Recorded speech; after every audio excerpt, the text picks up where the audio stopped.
Bon, OK, 9h56, on va Il commencer. faut y aller. On n'est pas là. All right. Donc, ce que vous allez faire... Premièrement, je vais fermer ça. OK. Vous allez ouvrir votre projet Unity. Je vais partager mon écran.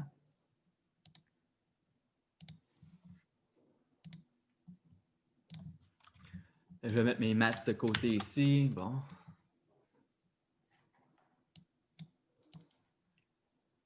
Ah, c'est ça. OK. Où étions-nous rendus? Aujourd'hui, c'est la continuité du dernier lab. Et puis, si je me souviens bien, nous avions un joueur qui avait 2 canons. Et nous avions 2 touches différentes pour activer chaque canon respectif. J'ai... Bon matin premier. Oui, bon matin. J'ai juste une petite question avant de commencer. Est-ce qu'il y a un moyen de retrouver mon joueur sur la scène parce que je me suis un peu perdu sur la scène, puis je sais pas, il est rendu où? OK, tu te vois dans ton hiérarchie? Oui. Double-clique sur l'objet. Tu vas automatiquement aller vers cet objet-là dans la scène. Si tu es sur l'onglet scène. Ah, OK, c'est bon, OK. Ouais. Tu peux là, ta position 0, 0, 0 pour t'aider à t'orienter aussi. OK, merci. Pas trop. OK. Qu'est-ce qu'on fait aujourd'hui? On commence par quoi? Ben, j'ai le goût de commencer par aller sur notre colnet. Et vous allez aller dans notre cours 203, évidemment. Et dans semaine 5, vous avez un article « Contrôler un personnage avec le clavier ». C'est quelque chose que nous montrons habituellement en 203. Ça tombe bien, on est en 203. Et ça va justement venir nous donner une bonne manière de penser à comment régler notre problème de contrôler un joueur. Donc, nous voulons contrôler un joueur avec des touches du clavier. Et on va voir plusieurs approches, mais complètement dissociés ou qui font abstraction de Unity. Donc, on a un problème qui n'est pas lié à Unity concrètement, c'est vraiment un problème de jeu en général. Donc, on va justement voir le problème sans Unity, puis après ça, on va revenir en implémentant une solution dans Unity. Et puis là, on va venir à une idée un petit peu plus classique, comme en 201, 202. Disons que j'ai une classe joueur ou une structure joueur. Ce n'est pas vraiment important ici. Ce qui compte, c'est qu'on a un objet qui contient une position. Disons que c'est un vecteur 2 pour simplifier les choses. Donc, j'ai un objet qui a une position et j'ai une méthode déplacée pour changer la position de cet objet-là. Et on va justement se concentrer sur l'algorithme de déplacer, sur la logique qui va changer la position d'un objet selon des touches pressées au clavier. Donc, déplacer prend en paramètre la direction du déplacement. Pour simplifier, pour l'instant, disons que les 4 directions de déplacement possibles sont les 4 points cardinaux, donc nord, est, sud, ouest. Et dans ma logique ici, je prends en paramètre un caractère. Donc, j'ai NESO pour les 4 points cardinaux. Et si je reçois N dans la fonction, je veux faire un déplacement de 1 par en haut. Ici, on va tenir pour acquis que par en haut, c'est Y positif. Ceci dit, voici un code très naïf. Donc, j'ai une fonction, c'est public, void. Ça fait juste modifier, disons, un attribut de l'objet ou une propriété de l'objet qui s'appelle position. Et on reçoit une direction caractère. Là, je vérifie. Si mon caractère est n, je vais prendre position plus égale à un vecteur 2, 0, 1. Encore une fois, on tient pour acquis que position, c'est un vecteur 2 et j'ai une surcharge d'opérateurs qui me permet d'additionner des vecteurs ensemble. Donc, plus égal ici est bien défini, comme le vecteur 3 de Unity. OK, fait que j'ai ma position, puis je viens ajouter 1 sur Y dessus. Sinon, si ce n'est pas nord, je vérifie si c'est est. Donc, en ce moment, je ne peux pas me déplacer sur nord et est en même temps. Je ne peux pas aller dans 2 directions. Je n'ai pas de diagonale possible parce que j'ai else if. Donc, si ce n'est pas nord, je vérifie est-ce que c'est est. OK? Si ce n'est pas le cas, est-ce que c'est sud? Si ce n'est pas le cas, je vérifie est-ce que c'est ouest. Ici, je vais faire des else if partout parce que je pourrais très bien mettre un A, un T ou un Z et je ne veux pas de comportement pour ces caractères-là, je ne veux pas de déplacement pour ces caractères-là. Donc, je vois ça, puis je me dis, OK, ça fonctionne. C'est pas si mal. Et c'est vrai que c'est pas si mal si vous faites un jeu avec seulement 4 points cardinaux. Et vous faites cette logique-là sans l'intention de le réutiliser un jour. Vous n'avez pas l'ambition de faire autre jeu dans votre vie. Ça va juste être ça. Mais disons que nous voulons être plus polyvalents que ça, nous voulons avoir une carrière rémunérée en jeux vidéo. Et nous voulons créer une logique qui peut être adaptable. Je ne sais pas comment utiliser cet adjectif-là en français. Adaptable. Adaptable. Merci, c'est adaptable en anglais. C'est pour ça que je me mélange. Merci. On veut quelque chose de polyvalent qui peut s'adapter à plusieurs projets sans avoir besoin de toujours réécrire une logique semblable par projet. Donc, je vous montre encore ce code-là. Et je sais qu'en 202, j'ai parlé de code comme ça avec mes étudiants. Mais je ne tiens pas pour acquis que d'autres enseignants l'ont fait. Fait qu'on va réviser ça aujourd'hui. Est-ce que quelqu'un peut me dire, juste comme visuellement, c'est quoi un problème avec ce code-là? J'ai une petite question en même temps. Oui, vas-y. Pourquoi vous avez mis public le code parce que moi, dans ma tête, on veut pas que, admettons, le client change le code déplacé parce qu'il n'y a pas aucune raison de le déplacer. Genre, pourquoi il est public et non private? Donc, ici, j'ai vraiment comme un exemple jouet pour commencer. Je ne suis pas dans un vrai contexte de jeu. J'ai juste inventé un exemple pour des raisons pédagogiques pour vous présenter quelque chose ce matin. Donc, est-ce que ça doit être public? Je peux intervenir? Oui. Juste comme ça, il arrive des situations où effectivement, tu veux qu'avoir, par exemple, une espèce d'objet master, là, un cerveau, en guillemets, qui va contrôler certains personnages à distance. Alors, donc, une fonction déplacée publique n'est pas complètement folle non plus. Ça va dépendre, c'est juste plus polyvalent dans un cas, par exemple, d'un NPC. Ou encore, si ton objet que tu veux déplacer, c'est ta caméra et que tu veux la déplacer de l'extérieur. Par contre, c'est vrai, si c'était un objet comme un personnage contrôlé par une personne, ça serait moins évident. En fait, donc oui, c'est juste un exemple pédagogique ici, donc on n'a pas un contexte pour justifier public ou privé, mais en général, comme Vincent disait, des actions comme ça dans un jeu, ou du moins, devraient toujours être publiques parce que on veut c'est difficile à décrire sans un exemple comme assez complexe pour tout justifier les choses, mais on veut souvent avoir un moyen d'appeler notre logique d'un objet maître qui gère comme toute la physique, comme Vincent disait, mais aussi pour découpler notre logique. Donc, dans un jeu super bien programmé, polyvalent, on va avoir comme notre gestion d'intrants et la logique complètement séparée. On risque peut-être même de faire un peu ça aujourd'hui, puis on va voir les avantages de faire ça. Parce que c'est vraiment deux tâches différentes. Là, ici, dans mon exemple, j'ai mis les deux tâches mises ensemble. J'ai la gestion d'intrants, fait regardez quelle touche a été pressée, puis les actions ensemble. Mais ça serait bien d'avoir une fonction juste pour gérer les actions, juste pour gérer les intrants, comme avec un objet maître qui fait juste gérer les intrants. Et après ça, appeler les actions nécessaires. Et ces actions-là ne sont pas définies dans la même classe. Ça serait bizarre justement parce que ce serait deux classes qui font deux tâches différentes. Et ici, encore une fois, j'ai utilisé comme l'orienté objet une classe joueur pour le faire, mais ce n'est pas vraiment un problème qui est même bien défini pour l'orienté objet. Ça pourrait être quelque chose qui est complètement séparé de l'orienté objet. Même quand en jeu vidéo, c'est rare que je vois ça dans le code moderne, du orienté objet avec une classe joueur qui fait une fonction déplacée comme ça. Donc, encore une fois, c'est juste un exemple pédagogique qui présente quelque chose que vous êtes familier, vu que vous avez eu 201 et 202. Mais en réalité, ça peut être difficile de justifier, premièrement, ce code-là, et encore plus difficile de justifier que ça doit être privé ou public. Mais en général, ça devrait être public pour des raisons que peut-être on va pouvoir voir aujourd'hui. Donc, je sais que c'est très nébuleux comme réponse, mais on est dans un contexte nébuleux encore. Ben, c'est une bonne réflexion de penser à ce qui devrait être public ou privé. Donc, c'est vraiment bien de penser à ces affaires-là.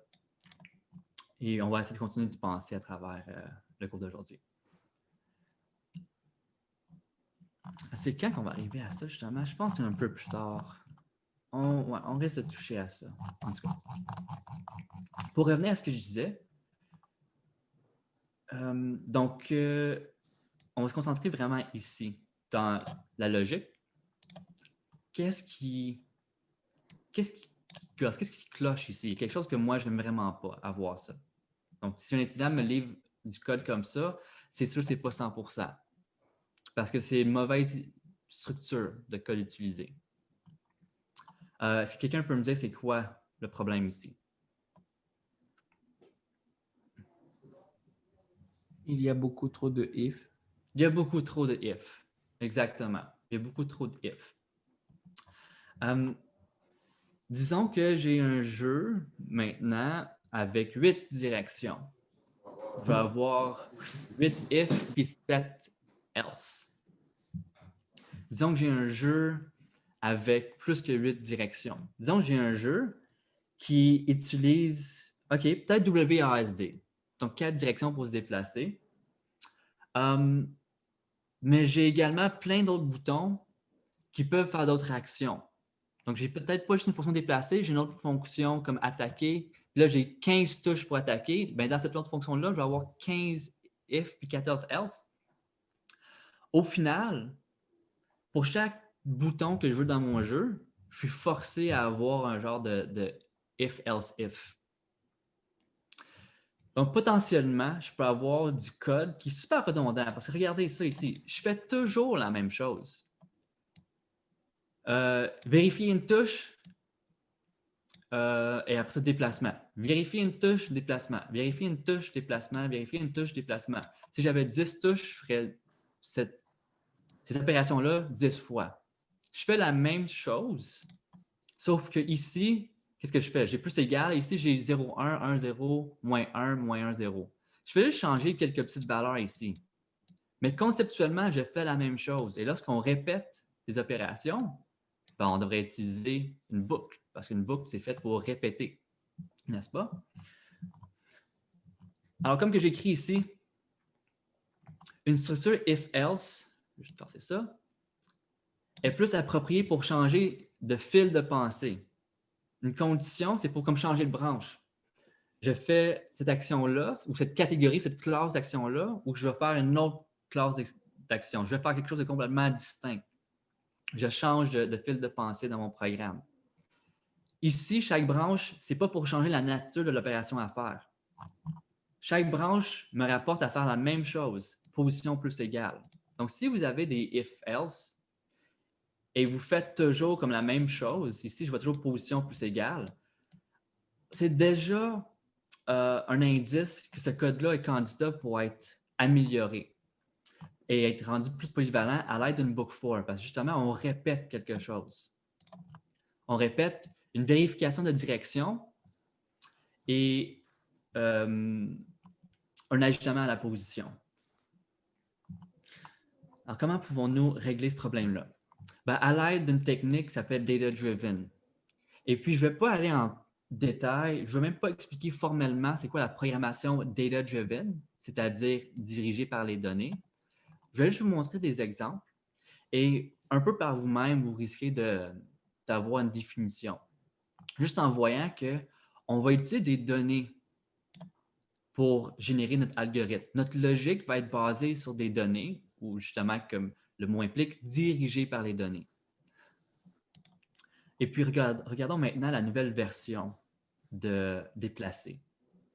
Donc, je vais avoir encore un caractère reçu, donc une direction, mais aussi, je vais donner à déplacer un tableau de directions possibles.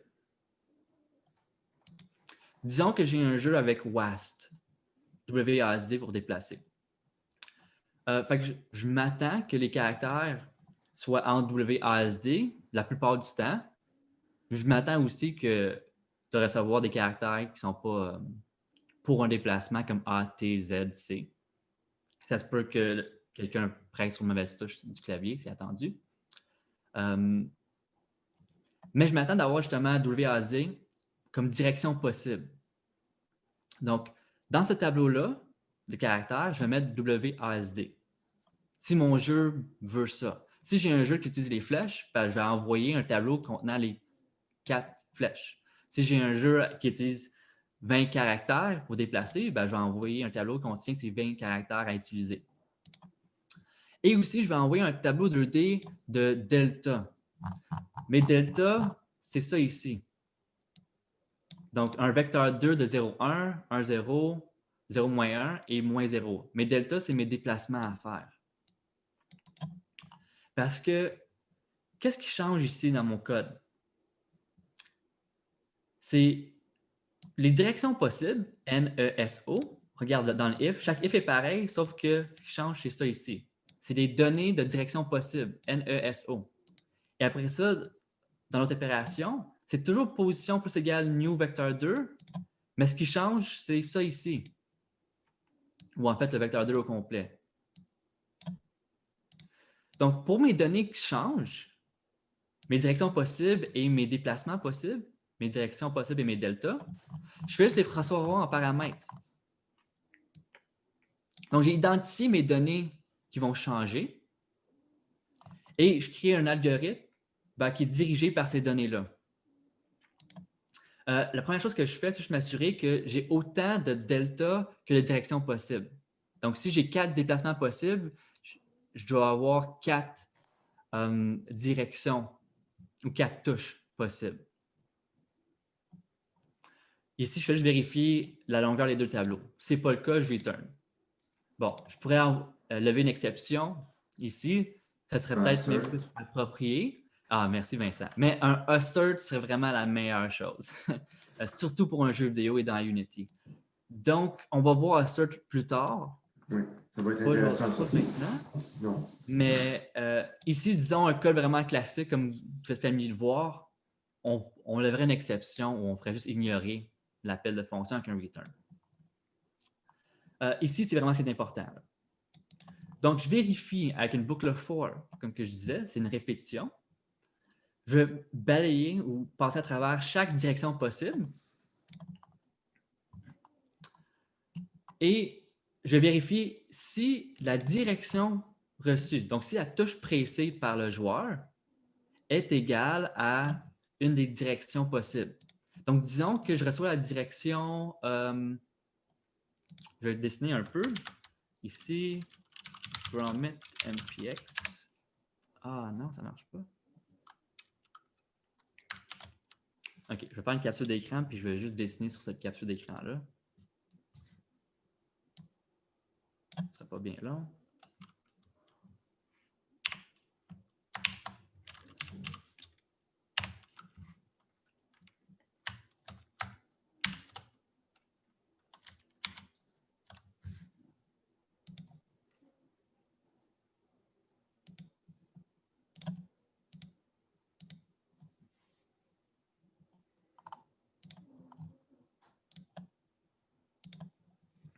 Ah, puis là, je viens de réaliser que je n'ai pas ma tablette pour écrire, donc je vais passer à la souris. Ça risque d'être pas super, mais bon. OK, disons que direction que je reçois en ce moment, c'est D et que mes directions possibles sont W, A, S, D. Ah, je ne suis pas super à la souris. W, A, S, D. Et maintenant, je regarde, OK. Position 0, je vais avoir W. Est-ce que D est à W? Non. Donc, je ne fais pas ça. Est-ce que D est égal à A? Non. Est-ce que D est égal à S? Non. Est-ce que D est égal à D? Oui. Donc là, je prends la position du joueur. C'est encore une fois comme une propriété de l'objet, de l'instance. Plus égal delta I. Delta I, ben, je t'ai rendu où? Ça, c'était I0, I1, I2. Ah, ça, c'était I3 pour D. Donc, je vais aller chercher justement mon quatrième ou position 3, delta. Alors, disons que mon delta, ici, ce serait 0, 1 pour par en haut. A, ça serait à gauche, donc moins 1, 0. S, ça serait par en bas, donc 0, moins 1. Et pour D, ça serait 0 plus 1. Donc, je vais aller chercher ce delta-là à la position 3. Et puis là, je vais justement faire un déplacement en changeant la position, en ajoutant... oups, je me suis mal exprimé ici, c'est pas pantoute ça. Ça serait plus 1, 0. Je vais chercher ça. Fait que j'additionne plus 1 sur X pour la position de mon joueur. Donc, disons que j'avais pas juste 4 directions possibles, j'en avais 20. Ben, je vais passer à travers les 20 et je vais aller sélectionner le bon delta.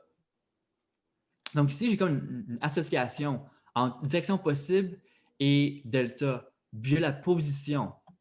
Donc, si j'ai position 0 de direction possible, je vais aller chercher le vecteur 2, delta, position 0. Si j'ai, comme ici, position 3 de direction possible, je vais aller chercher le delta à la position 3 du tableau de delta. Pourquoi est-ce que j'ai un break ici? Ben, on va checker ça vite fait. Je vais juste réécrire ça. Ça, c'est vraiment plus 1. OK. Disons que je n'avais pas D, mais j'ai W. Et là, j'ai encore le même contexte que je ne peux pas aller en diagonale. Je ne peux pas aller gauche-droite en même temps. Juste une touche à la fois par déplacement. Ici, je regarde, est-ce que W est égal à W? Oui. Je fais mon déplacement, position plus égale delta I. I, c'est 0. OK, donc je fais ça ici. Je vais monter en faisant plus 1 sur ma composante Y pour ma position. Et là, je fais un break. J'arrête ma boucle for.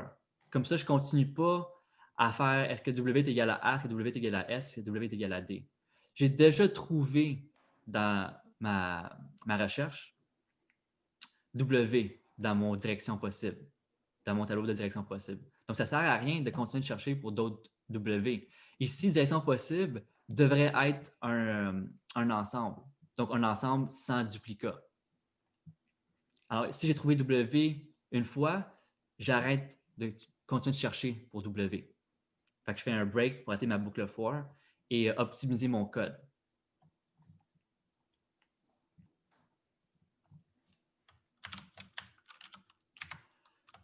OK. Révision.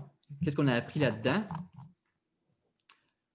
If, else sans arrêt comme ça, pour faire des choses vraiment identiques ou quasi identiques, ce n'est pas une bonne structure algorithmique. C'est vraiment pas polyvalent. Et à chaque fois que je veux ajouter ou même changer des touches là-dedans, je vais revenir dans mon code. Et revenir dans notre code, surtout pour un projet qui existe déjà, c'est vraiment dangereux parce qu'à chaque fois qu'on touche le clavier, nous risquons de briser quelque chose. Et des fois, juste recompiler un programme, ça peut être potentiellement long. Donc, avec cet algorithme-là, on peut juste envoyer les directions qu'on désire avec les déplacements qu'on désire sans avoir besoin de toucher du code, sans avoir besoin de recompiler notre programme. Parce que ça se peut que ces directions possibles-là, ces deltas-là, soient dans un fichier texte qu'on vient lire. Pourquoi pas? Ou en un fichier de configuration. Justement, si vous jouez à des jeux, vous savez sûrement qu'on a des key bindings. Donc, on peut configurer quel bouton fait quoi, souvent. Ben, c'est fait comme ça.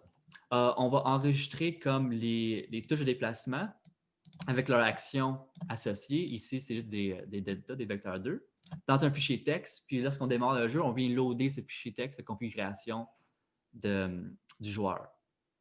Comme ça, on n'a pas besoin de changer notre code.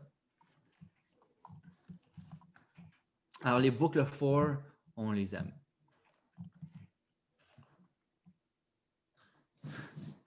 Donc, comme je disais, on peut avoir plusieurs exemples. Oui, vas-y, Vincent.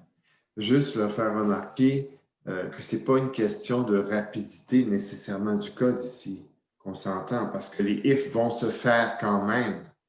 Mais c'est une question de flexibilité de notre code, entre autres, de flexibilité, d'adaptativité, de concision, le fait qu'on ne répète pas inutilement des instructions fait qu'on élimine des risques d'erreur parce qu'on a moins d'instructions à déboguer. Parce qu'imaginez, là, on a juste 4 positions. Mais imaginez qu'on décide d'y aller vers 8 directions. Alors, comment on fait? Alors, ça veut dire que 8 fois, on va écrire du code qui pourrait contenir une erreur. 8 fois, on va contenir du code qu'il va falloir débugger. Et imaginons qu'on désire que notre fonction déplacée, les directions possibles, changent en cours de route. Hein? Par exemple, si on est le long d'un mur, on ne va pas envoyer les directions possibles qui nous feraient rentrer dans le mur. Mais là, on a un cours qui serait avec la structure en if, on n'aurait pas cette possibilité-là de pouvoir bannir des directions, tandis que là, nous l'avons. Alors, c'est un code adaptable, débuggable, facile à entretenir et c'est sûr que quelqu'un qui tracerait le code instruction par instruction pourrait dire « Ah, c'est pas vraiment plus rapide. » D'accord, mais on a tous les autres avantages qui viennent nous frapper. Et en plus, on a quand même certains gains de performance là-dedans qu'on pourrait voir après. C'est vrai. Merci Vincent. Je n'ai pas mentionné, mais c'est vrai. Je n'avais même pas pensé à ça, que pendant le programme, on peut changer les directions possibles. Donc, comme tu dis, c'est super flexible. Je n'avais jamais pensé à ça, mais c'est vraiment cool. Donc, comme Vincent disait, l'optimisation, ce n'est pas juste un point de vue de temps pour l'ordinateur, c'est également un point de vue de temps humain. Donc, débugger, maintenir le code, optimiser pour l'humain est souvent aussi important ou même plus important qu'optimiser pour l'ordinateur. Absolument. Moi, je rencontre régulièrement des programmeurs de grosses boîtes de jeux et il y a une règle, le temps programmeur coûte plus cher que le temps de jeu. Alors, c'est surtout ça, c'est que gagner 1/1000e de seconde, mais faire en sorte que le programmeur perd 2 jours à trouver l'erreur, c'est pas une bonne idée. Non, vraiment pas. Vraiment pas. Donc, ici, j'ai des exemples ici où on peut envoyer, ou en fait, on appelle déplacer, tout sur une ligne. On peut faire un appel à déplacer. Disons que la touche pressée, c'est N. Ici, c'est le tableau des directions possibles. 2 valeurs N et S. Puis ici, c'est mes deltas. Donc, j'ai 0, 1 puis 0, moins 1. Sinon, l'autre exemple, avec un tableau qui contient 3 directions possibles. Donc, 3 deltas possibles.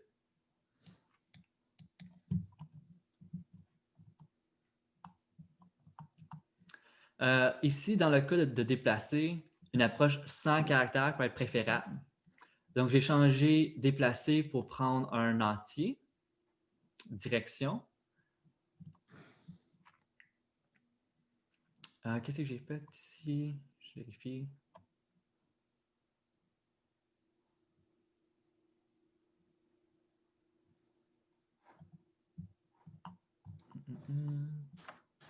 OK, ouais, je comprends. Désolé, j'ai écrit ça l'année dernière. Je ne me souvenais plus de ce bloc-là. Ici, j'ai une version encore plus simplifiée. C'est la même logique. Donc, au lieu de prendre un caractère, je reçois un entier. Bon, un uint, c'est un entier positif seulement. Comme justement les positions de tableau. Les positions de tableau, c'est de 0 à n, n-1, n étant le nombre d'éléments. Donc, justement, c'est que des entiers positifs. Comme que je disais avant, on avait comme une association entre l'indice et le détail utilisé. Ben, ici, je viens favoriser cette relation-là. Donc, la direction, ça va pas être un caractère comme WASD, mais un entier. Donc, si j'ai direction reçue 0, ça veut dire que je vais faire un déplacement avec le delta 0. Donc, c'est comme ma direction 0, au lieu d'avoir ma direction NOES. Pardon. Donc, j'aurai des directions comme 0, 1, 2, 3, qui correspondent vraiment à mes déplacements delta 0, 1, 2, 3. Donc, je fais encore une book for, je vérifie entre I0 jusqu'à I plus petit que delta.length. Donc, justement, si j'ai 4 delta, c'est de 0, 1, 2, 3. Et là, je vérifie si I est égal à la direction reçue. Donc, disons que moi, ma direction de déplacement, c'est 1. Je commence, est-ce que 0, c'est 1? Non. Est-ce que 1, c'est 1? Oui. Je vais faire ma déplacement avec delta à 1 ici. Là, en fait, c'est juste moi, Vincent, qui trouve que ça cloche, ça, comme code? Je m'exprime mal parce qu'en même temps que j'explique, puis on dirait que c'est quelque chose de bizarre là-dedans. Ça sert à rien, la book 4 ici? Non? Ça sert à rien. Non, c'est ça. Absolument. Ça sert absolument à rien, ça, la book 4 ici. C'est ce que tu es en train de me dire. Okay. Ouais. OK, oubliez ça. Si je peux me permettre, comment vous avez fait pour obtenir un uint à partir des caractères qui ont été utilisés sur le clavier? Ah, ici, je fais abstraction de ça. C'est-à-dire? Donc, c'est-à-dire que ça, c'est pas un code qui a rapport nécessairement avec les touches du clavier. Ça pourrait c'est être, bon. essaye d'imaginer que ça pourrait être, par exemple, tu es en train de contrôler un NPC et toi, tout ce que tu as, c'est une série de directions possibles que tu as numérotées. Alors ok. là, à ce moment-là, comme Kyle le dit, ici, tu n'as même pas besoin de la boucle Les parce chars. que tu vas passer direction comme étant l'indice du tableau. OK. Ouais. Ah. Mais c'est ça, on va juste ignorer cet élément-là parce que j'étais clairement dans le champ. J'ai peut-être même pas montré la session dernière, puis j'ai oublié que j'avais pas réalisé que j'ai pas changé. OK. On va ignorer ça. Par contre, ça, je me souviens, c'est un peu plus intéressant.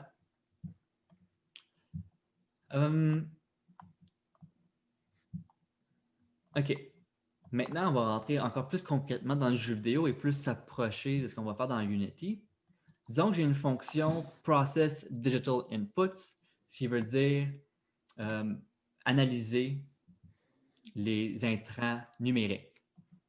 C'est quoi un intrant numérique? On va prendre un peu de temps pour en parler. Donc, il y a deux catégories d'intrants, surtout en jeu vidéo, intrants numériques et intrants analogiques.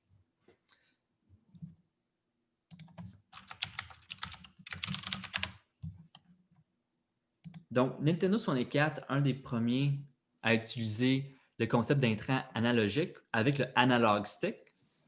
Donc, ça, cette affaire-là, là, c'est quand même assez cool parce que, contrairement à une touche clavier ou à un bouton d'une manette, ça n'a pas juste des valeurs de 0 et 1.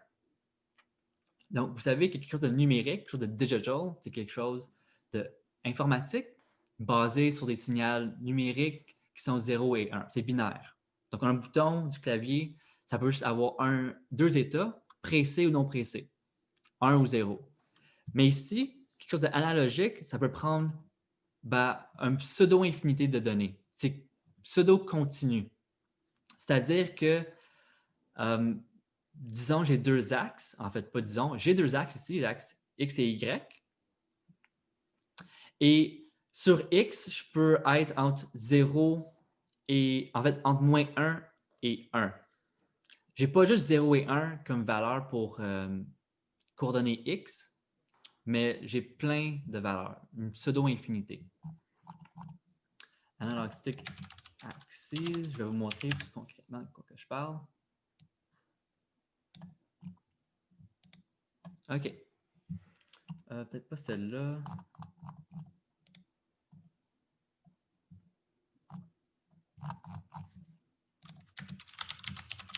Normalized.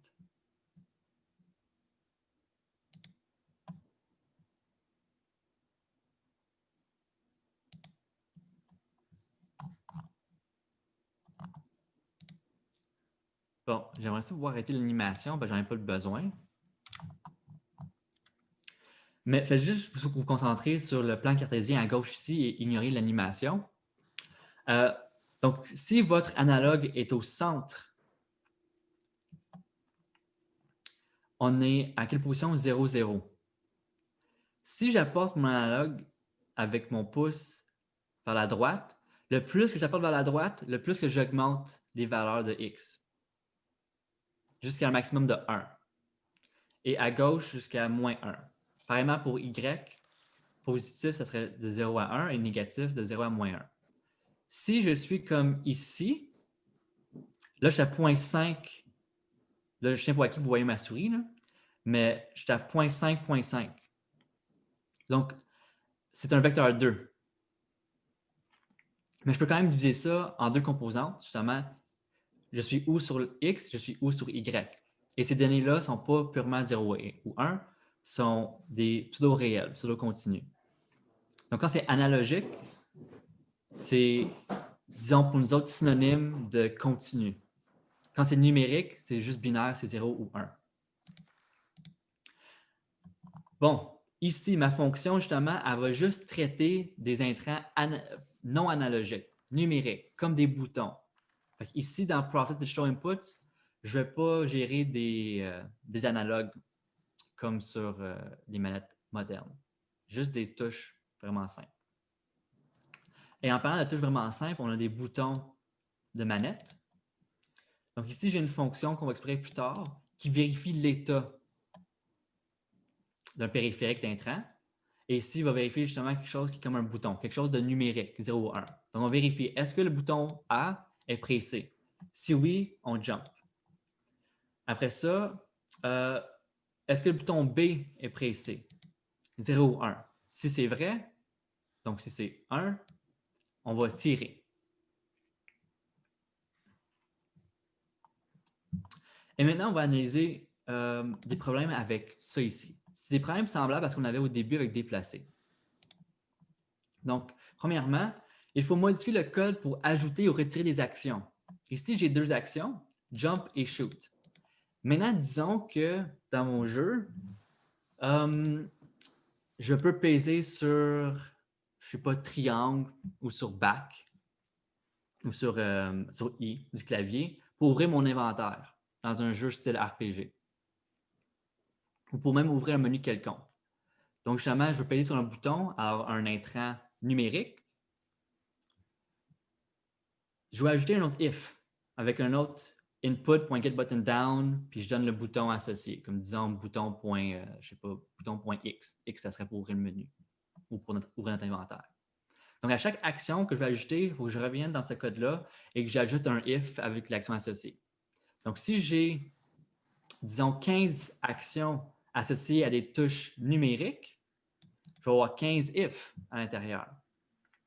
J'ai encore un problème de n if pour n actions possibles, où chaque action est associée à une touche. Et justement, j'ai encore comme les associations boutons à action sont codées en dur. En anglais, sont hard-coded. Ce n'est pas très polyvalent.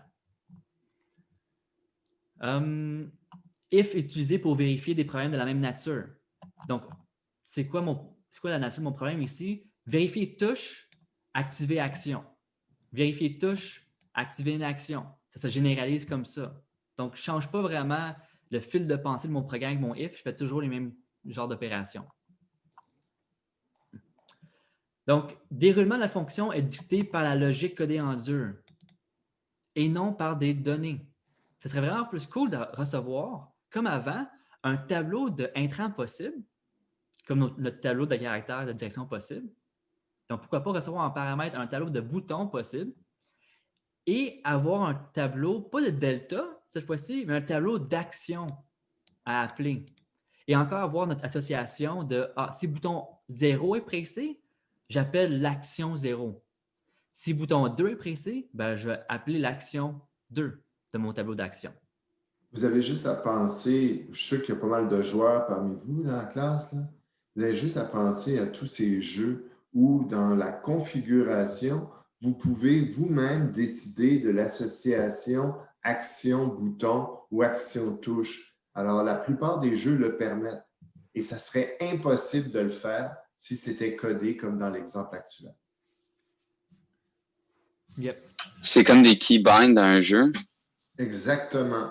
Oui, c'est ça que tu dis. Parfait. Un key binding, c'est une association ou une relation touche-action, comme que Vincent décrivait, comme que je suis en train d'écrire en ce moment. Donc, c'est ça. Notre solution, c'est on identifie le but de notre code. Notre but, c'est de faire une action selon quelle touche on pressé. C'est ça le but de notre fonction. Donc, on va maintenant relire ça, identifier c'est quoi les données importantes. Okay? Nos actions et nos boutons. À vrai dire, pour n'importe quel problème informatique, à mon avis, la première tâche, c'est oui, identifier le but, puis après ça, identifier les données nécessaires. En 201, vous avez fait ça régulièrement. C'est quoi nos intrants? C'est quoi nos extrants? Avant de commencer à coder, vous vous concentrez sur les données qui vont être traitées et les données qui vont être retournées. Donc, cette philosophie-là ne change jamais, que vous soyez en orienté objet ou en jeu vidéo. Non.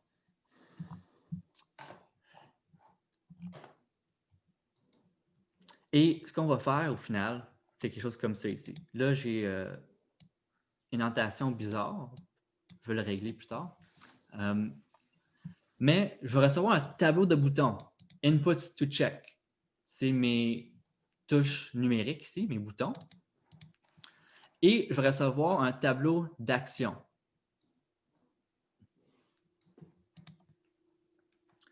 Encore une fois, mon code ici est un petit peu bizarre. C'est peut-être une mauvaise version que je présente ce matin, en fait. Mais bon, je vais vérifier si la longueur de ces deux tableaux-là est équivalente. Donc, je vais avoir autant d'actions que de boutons. Comme j'ai fait plus tôt, j'ai checké avec un if si les deux lengths étaient égales. Et si oui, ben là, je regarde, OK, est-ce que ma touche 0 était pressée avec une book for? Si oui, je vais appeler l'action associée. Donc, disons, input to check, c'est 4 touches, WASD. Je regarde si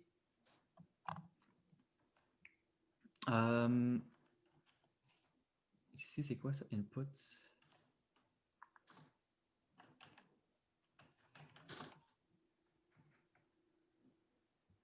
Ici, ça va être input to check. Je pense vraiment que c'est une ancienne version non corrigée. Pardonnez-moi tout le monde pour la confusion aujourd'hui.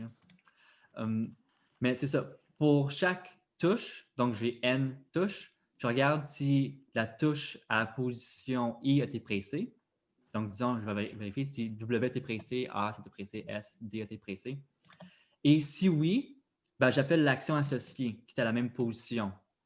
Donc, si, disons, W est pressé et W est à la position 0, donc I0, ben, je vais appeler l'action 0. Donc, ici, justement, je viens chercher une action. Et ici, j'ai quoi? J'ai parenthèse. Je viens appeler l'action. Donc, c'est quoi ça, un tableau d'action? Ben, en C#, une action, c'est une fonction void. J'ai un tableau de fonction. Parce que je veux un tableau d'action à appeler. Une action, c'est justement une logique. Donc, c'est une fonction. N'oubliez pas, en informatique, on a vraiment juste deux ingrédients de base, nos données, nos variables, nos constantes, et notre logique, nos fonctions, nos méthodes. Et puis ici, il n'y a rien qui m'empêche de dire que des fonctions peuvent être des données. Donc, je reçois un tableau de fonctions et j'appelle la bonne fonction associée. On a vu func la session dernière, du moins dans mon cours, pendant les lambda. Nous avons vu, et je vous ai donné un article là-dessus pour ceux qui m'ont eu, une fonction qui prend en paramètre une fonction. Souvenez-vous de ça. On a des fonctions qui prennent des func. Et j'ai peut-être mentionné dans ce cours-là qu'un action, c'est comme un func, mais void. Donc, les actions, c'est des types dont les valeurs sont des références à des fonctions void. Fait que ici, j'ai un tableau, actions, de référence à des fonctions qui retournent void. Et puis, on va faire un peu de révision dans Unity de tout ça. Juste pour savoir, et puis vous pouvez l'écrire dans le chat, ceux qui ont eu Pierre et Patrice, je pense qu'ils étaient supposés de montrer func, mais à cause du COVID, c'est possible qu'ils n'ont pas eu le temps.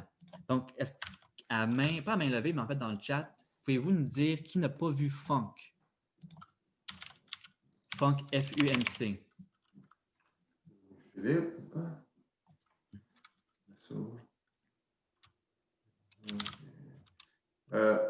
Wow, ça en fait du monde. Vous aviez qui comme prof, juste pour le fun? OK.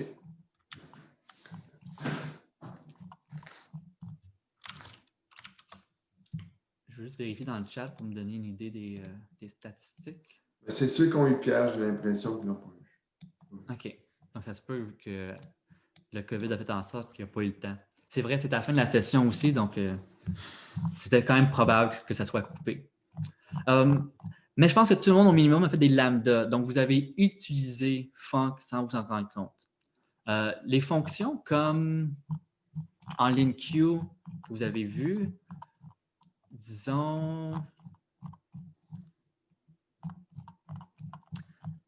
les fonctions comme where.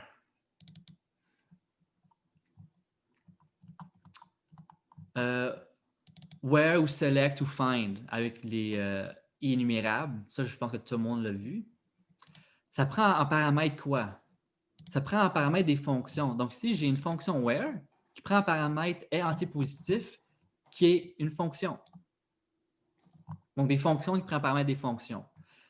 Comment est-ce que where est déclaré? Donc si on vient voir une queue where. Non, je veux voir. Une queue where source.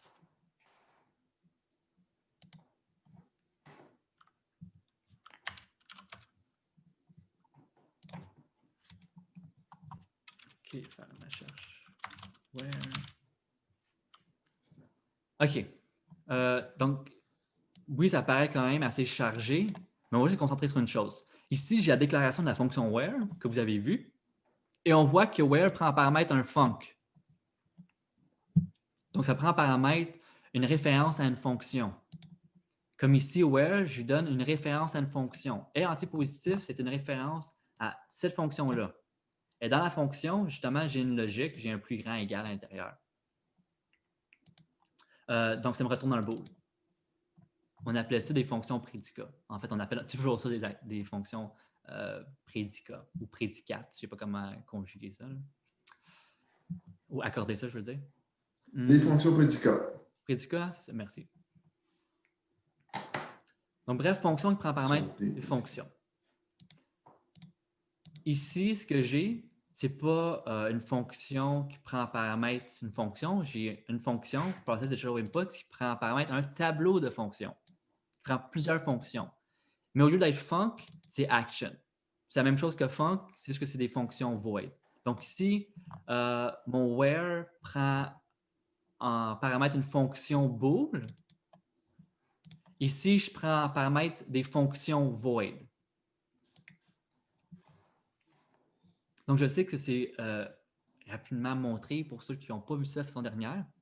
Et en fait, avec l'été puis le COVID, j'imagine que les lambdas, ça n'a pas été nécessairement très bien compris. Donc, je vais mettre cet article-là sur notre Connect. Comme ça, vous allez pouvoir réviser un petit peu votre 202.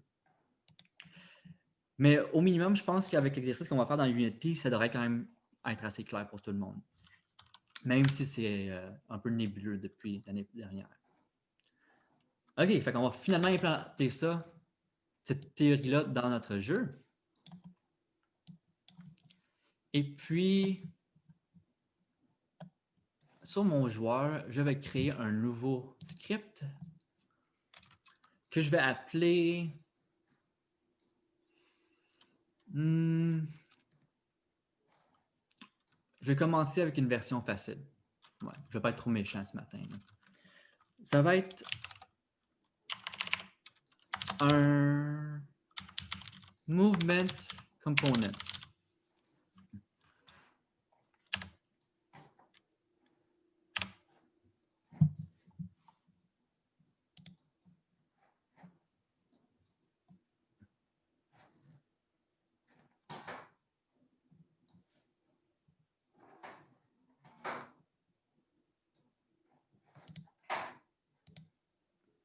Oups, je l'avais déjà. OK, je vais supprimer ça. Movement component. Et nous allons commencer à écrire du code. 45. Avoir le temps passé, Vincent, je pense que le prochain cours, ça va être physique et collision. Ça risque de prendre tout le cours. Je pense que c'est sage. Ouais. OK. Donc, vous allez écrire le code avec moi. Aujourd'hui, c'est comme le dernier cours, un labo, mais pas à pas. Et je vais commencer avec mes données. Donc, je vais hard-coder mes données, mais au moins pas dans ma logique, je vais les hard-coder dans un attribut. Donc, pour l'instant, on va avoir 4 touches. Ça va être WASD. Je vais commencer quelque chose d'un peu naïf. Disons, private, mes touches. C'est quoi les touches dans Unity? Donc, ce n'est pas des caractères. Ça ne va pas être des int non plus. On veut comme une énumération qui vient de Unity Engine qui représente les touches. Comme ça, on va pouvoir envoyer ces touches-là à une fonction de Unity pour voir si ces touches-là ont été prises ou non. Donc, le type, c'est justement keycode. Je pense qu'il y a aussi button, mais on va commencer avec keycode. Private keycode, on veut plusieurs touches, un tableau. Je sais d'avance le nombre de touches que je vais avoir. Donc, les touches que je vais utiliser ne vont pas changer. Ou peut-être que je vais avoir un sous-ensemble de ces touches-là, mais je vais jamais en avoir plus que ce que je vais définir maintenant dans mon jeu. Je ne vais pas commencer à inventer des touches pendant l'exécution. C'est pas mal. Je ne vais même pas concevoir comment ça serait possible. Donc, c'est vraiment un tableau ici et non une liste. Une liste, ça ne serait pas le bon choix de structure de données. Alors, private key code, je vais appeler ça mes movement keys. Et je vais tout de suite le définir. Donc, new ici, ça va être keycode. Donc, c'est un enum. Fait que keycode.w, keycode.a. Et l'ordre ici, c'est important parce que, comme vous avez vu, on fait notre association avec les positions des keycodes, des intrants, avec les positions des actions. Donc, si j'ai W qui est à 0, je vais appeler l'action 0. Donc, je dois m'assurer que à la position 0 de mes actions, je vais avoir l'action qui devrait être justement liée à W. Donc, l'ordre ici, c'est important. Keycode.w, keycode.a, keycode.s. J'y vais avec le classique WAST. Keycode.d. Et je termine ça. OK. Qu'est-ce que je pourrais bien faire pour améliorer ça? Disons que dans mon jeu, je peux avoir plusieurs objets qui ont des movement components. Et je veux que tous ces objets-là se déplacent avec les mêmes 4 touches que j'ai ici. Donc, disons que je suis en train de jouer à un jeu comme Mario 3D World où c'est possible d'avoir plusieurs fois Mario puis de déplacer plein de Mario en même temps. C'est une gimmick du jeu. Comment je peux améliorer cette ligne-là avec un mot-clé? Donc, je répète le problème.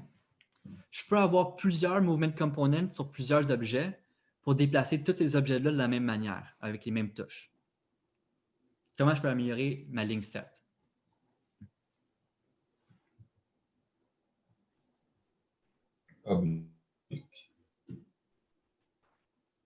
J'ai pas entendu. Est-ce que tu peux répéter? J'avais dit public à la place de private. Pas nécessairement. C'est pas avec le serialized file, quelque chose comme ça. On va voir des public serialized field, on va voir ça, mais c'est pas pour ce problème ici. C'est pour un autre problème.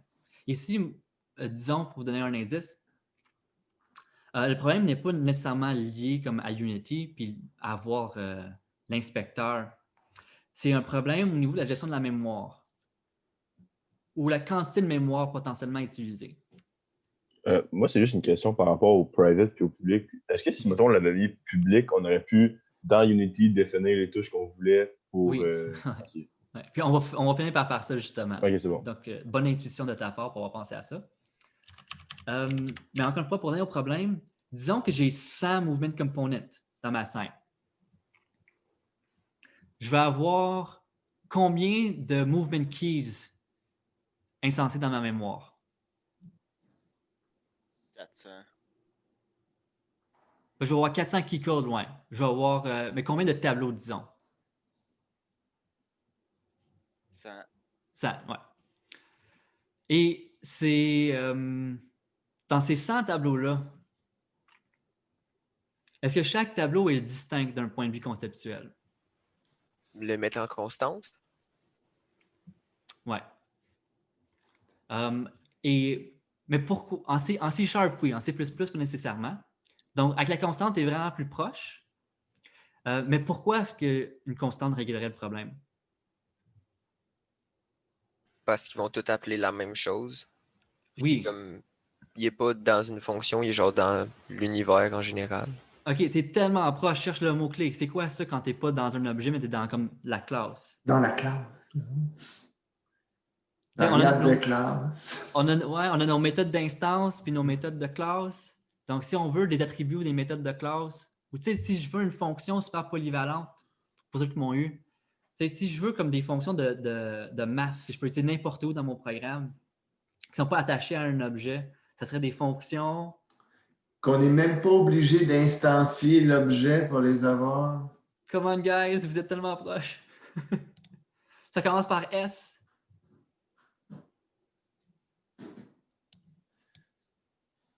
T. Bon, Vincent, c'est quoi la réponse ici que nous cherchons? Ben, ça commence par S et ça finit par statique. Statique. Donc, les constantes en C# sont statiques par défaut. Ce n'est pas le cas dans tous les langues, dans tous les langages, mais en C#, c'est vrai. Donc, quand c'est statique, ça n'appartient pas à l'objet. Donc, on est quand même dans un contexte d'objet ici. J'ai une classe Movement Component, puis chaque GameObject qui va avoir un Movement Component va avoir sa propre instance de cet objet-là. Donc, si j'ai 100 objets avec chacun un Movement Component, je vais créer 100 instances de Movement Component. Et sans statique, ça va créer 100 fois le même maudit tableau en mémoire.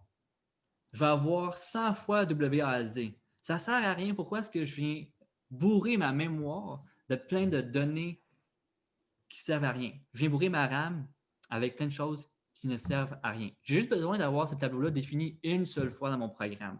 Donc, je le mets statique. Ça va être une ressource partagée entre tous les movement components. Donc, tous les movement components vont utiliser ce même tableau-là, au lieu d'avoir chacun leur propre tableau, au lieu d'avoir leur propre attribut d'instance. Ici, on a un attribut de classe ou statique. Donc, statique, on aime vraiment ça pour partager des ressources, surtout au niveau de la mémoire. OK. Maintenant, je vais écrire un peu de logique.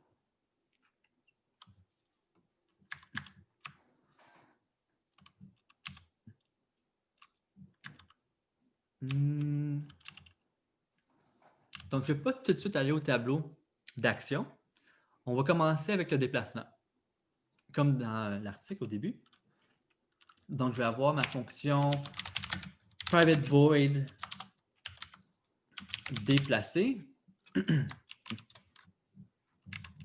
Ou en fait, j'ai l'anglais partout, donc je vais rester constant. En passant, tout le monde, c'est pas parce que je préfère l'anglais par-dessus le français, c'est juste que j'essaie de vous montrer des mots-clés que vous pouvez retrouver dans les tutoriels en jeu vidéo. Donc, des mots-clés qui sont souvent utilisés dans l'industrie. Comme ça vous donne un petit peu d'apprentissage. Mais si vous écrivez du code, jouez pas avec les deux langues, complètement français ou complètement anglais. Vincent utilise du code français parce que justement, on veut valoriser la langue, c'est bien important. Moi, je fais souvent du code anglais, comme que je disais, juste pour vous montrer des mots-clés qui sont souvent utilisés dans la culture du jeu vidéo. Alors, private void move, ça va prendre quoi en paramètre? Ça va prendre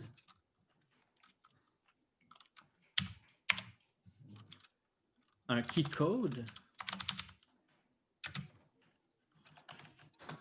Donc, ici, je peux juste l'appeler key. Ça peut prendre mon tableau de key code, movement keys.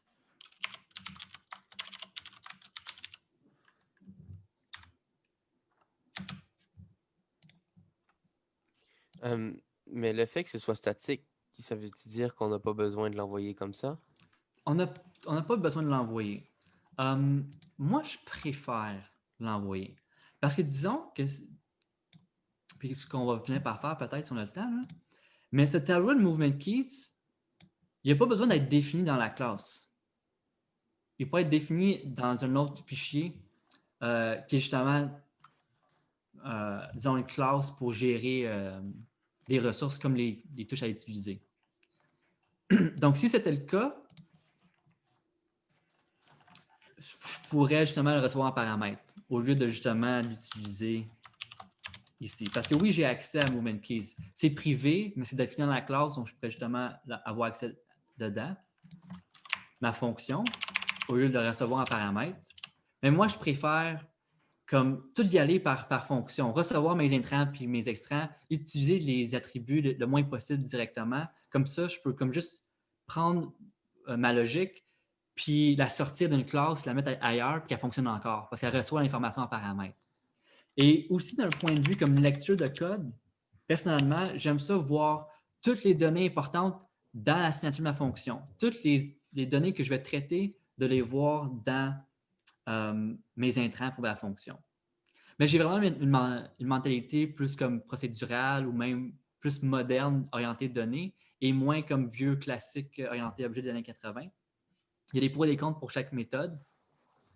Un des avantages, Kyle, c'est que si la méthode reçoit toutes ces informations importantes et ne joue pas directement sur des attributs d'instance, on peut mettre la méthode statique, tout simplement.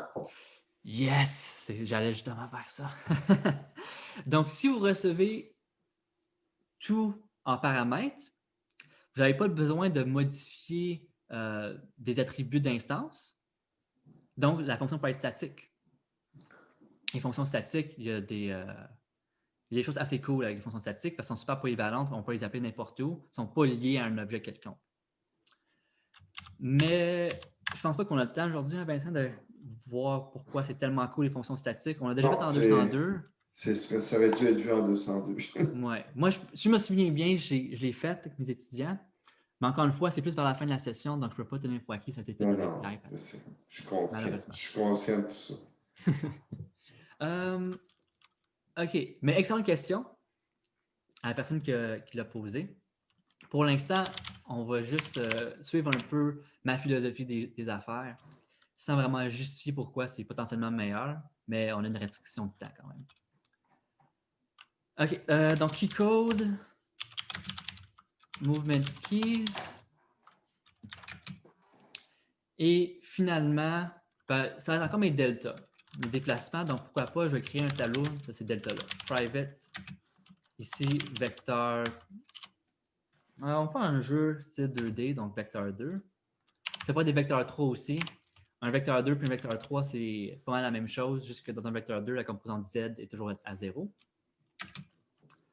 Fait ici, ça va être mes deltas ou mes displacements, peu importe. Égale new. Je peux commencer à définir tout ça. Donc, new vecteur 2. Fait que là, par en haut, ça serait 0, 1.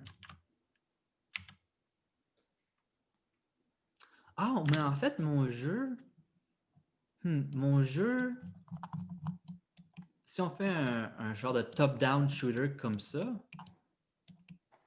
où le joueur va se déplacer comme ça, comme dans les exemples que j'ai montrés au dernier cours, les Smash TV, Binding of Isaac, je ne veux pas qu'il se déplace sur Y. Je ne veux pas qu'il monte comme ça vers la caméra.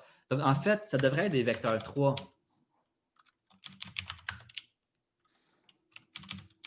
Où chaque Y est 0, puis je manipule Z. Donc, monter, ça veut dire Z positif. OK, je continue ici. Maintenant, pour aller à gauche avec A, c'est moins 1, 0, 0. Et je vais juste rendre ça un peu plus propre.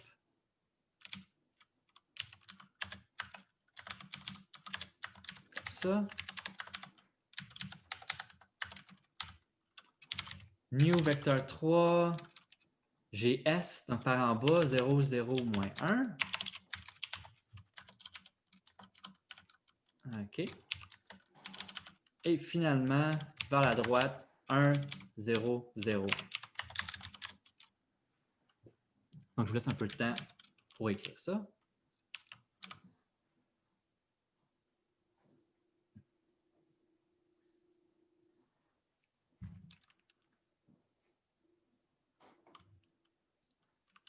Et finalement, troisième paramètre, ça va être nos déplacements à faire.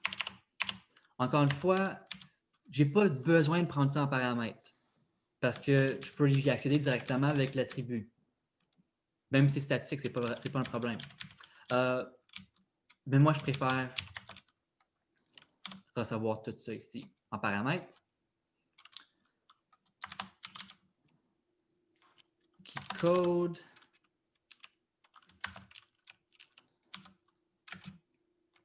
Non, pas notre ça. Vecteur 3. Tableau. Puis displacements. En fait, je vais mettre au pluriel, displacements.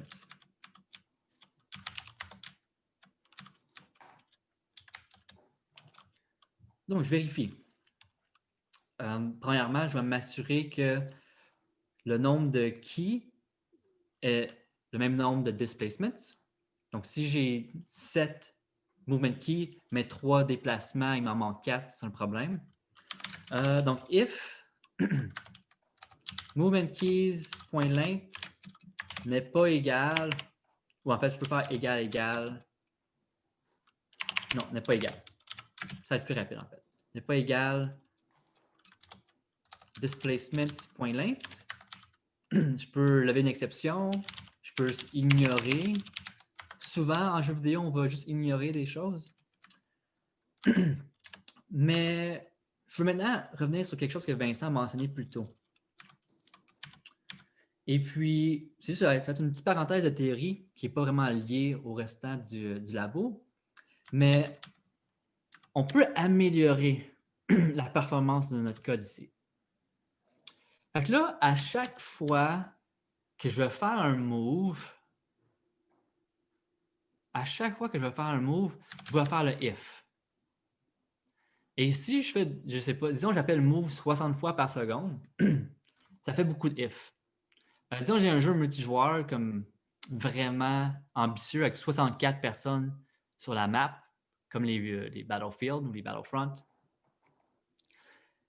Fait que là, j'ai 64 fois 60 if par seconde en moyenne à vérifier sur le serveur. C'est beaucoup de if. Et puis, en plus, je veux dire, avant de déployer le jeu, avant de le vendre ou de le mettre sur un store quelconque, ou même de rendre une démo accessible, ça devrait être impossible d'avoir un movement keys avec pas autant de displacement. Pendant le programme, il ne peut pas avoir un problème par magie qui va arriver où je vais perdre une touche ou je vais ajouter un displacement. Donc, pendant l'exécution, ça ne devrait jamais changer pour mes quantités de movement keys et de déplacement. Ce qui veut dire que je peux régler le problème avant l'exécution ou je peux analyser le problème avant l'exécution. C'est ce que je viens de définir. Donc, je me répète, pendant le jeu, puis ça, c'est parce que je décide que ça soit comme ça, c'est impossible que la quantité de movement keys ou la quantité de displacement change. Donc, avant l'exécution, je peux vérifier si j'ai le même nombre. Pendant le jeu, ça ne sert à rien de continuellement regarder, comme qu'on a présentement. Et en plus, une fois que je vais justement vendre le jeu, j'aurais déjà dû débugger tout mon code pour m'assurer que je vais toujours garantir le même nombre de movement keys et le même nombre de déplacements. Les if sont exécutés pendant l'exécution et sont toujours exécutés dans la version finale des produits. Par contre, debug.assert debug.assert, c'est quoi ça? Assert veut dire tenir pour acquis. Donc ici, je tiens pour acquis que les deux tailles sont équivalentes. Et ça, je fais ça pendant que je suis en debug. Donc, quand je suis dans la phase de développement ou de débogage de mon jeu, je dois tenir ça pour acquis. Donc, pendant que je développe mon jeu, ce code-là va être exécuté. Et il va le vérifier à chaque move. Mais lorsque je vais release mon jeu, c'est-à-dire rendre mon jeu accessible au public, soit une démo, soit la vente du jeu en tant que tel, tous les debug.assert ne sont pas appelés. Fait que ma version release, ma version comme finale du jeu de production, ne va pas contenir cette ligne-là. Donc, il ne va pas faire la comparaison. Ce qui me donne un boost de performance. Encore une fois, pendant le développement, je dois mettre cette ligne-là, il faut m'assurer que je ne fais pas de bêtises. Mais à rendre la version finale que je vais vendre, en tant que bon développeur, je me suis assuré que cette condition-là soit toujours valide. Donc, je n'ai pas besoin de vérifier si mes deux lengths sont équivalentes pour ma version finale. Ça nous épargne un if. Lorsqu'on débug dans Unity, ben justement, si ma condition n'est pas respectée, je vais avoir une erreur qui va apparaître. Donc, je vais pouvoir le voir.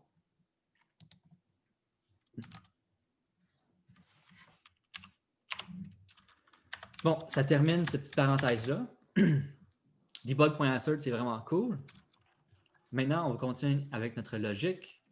Donc, je vais faire ma book4, int i égale 0. Je veux passer à travers tous mes movement keys ou tous mes displacements.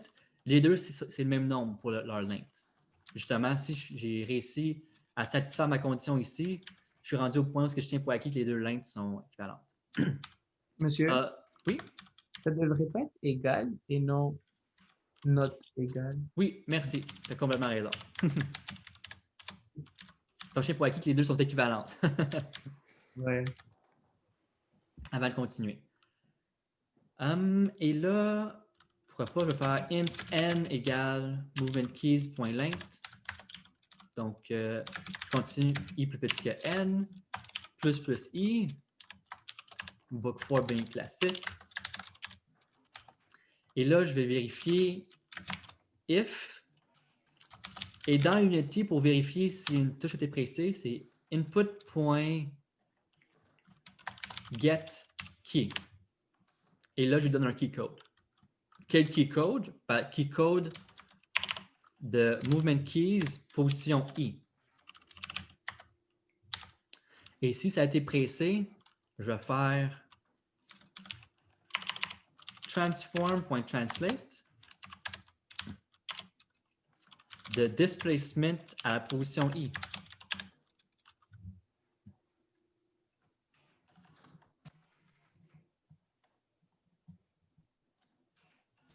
Mettre le plus avant le i dans la book4, ça ne pourrait pas causer un problème?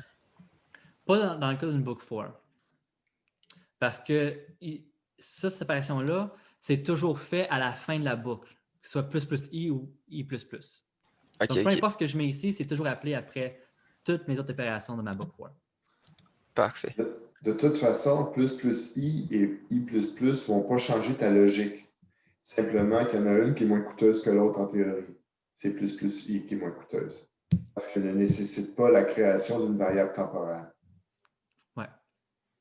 Donc, si vous avez eu Patrice, disons, en 201, je suis mal convaincu qu'il en a parlé. Moi, des fois, j'oublie d'en parler, en fait. C'est un problème que je dois régler. C'est moins évident en C#, je vais être honnête, mais dans d'autres langages de la famille du C, par exemple le C++, qu'on fasse I++, I,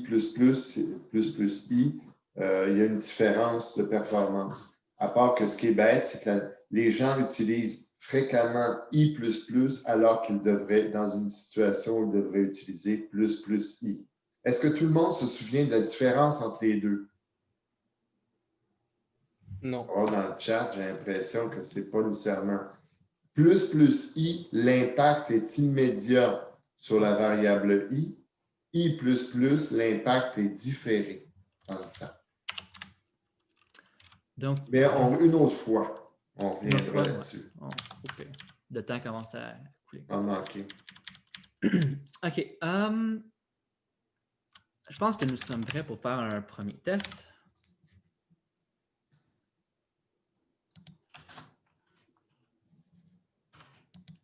OK, je vais resetter la position de mon joueur. Ma caméra, je vais changer ma caméra un peu. Donc, ma caméra perçoit ça ici en ce moment. Je vais faire 90 sur X et je vais juste l'avancer un peu comme ça. Et également, je vais la reculer comme ça. Si vous voulez, vous pouvez copier mes valeurs de caméra. Donc, j'ai 10 sur Y. Y local. On voit très bien que ici,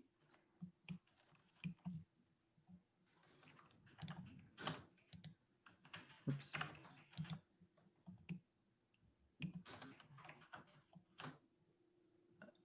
Et oui, c'est 90 degrés, comme ça.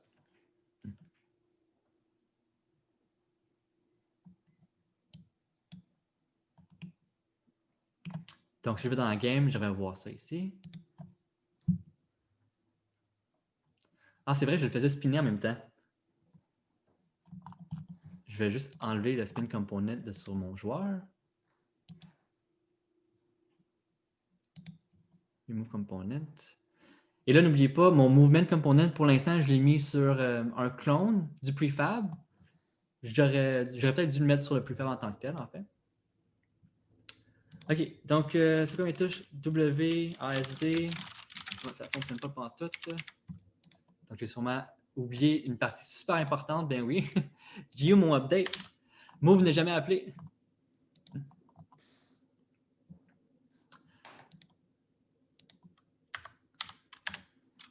Ça va me prendre mon update. Donc ici, j'ai ma logique pour déplacer le joueur, mais je dois l'appeler au moment important. Donc, ce que je peux faire, c'est juste mettre move comme ça. Et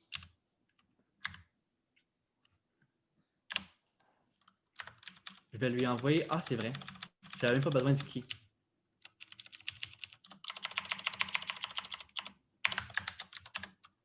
Juste ces deux choses-là.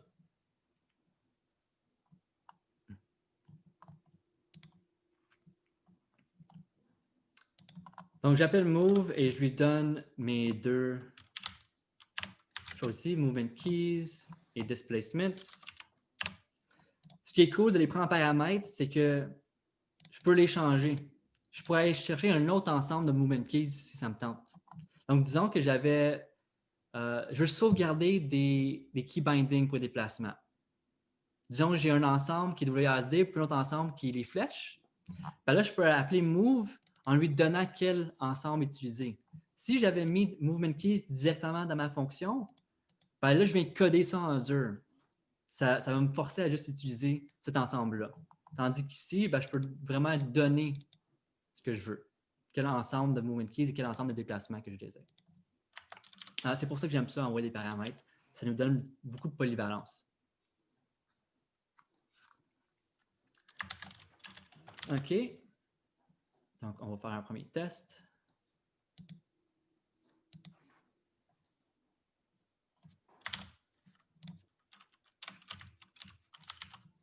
Oups, pas mal trop vite. Je vais réduire les déplacements. Les déplacements sont vraiment trop intenses. Donc ici, dans ma translate, je vais juste diviser par 10 comme raccourci.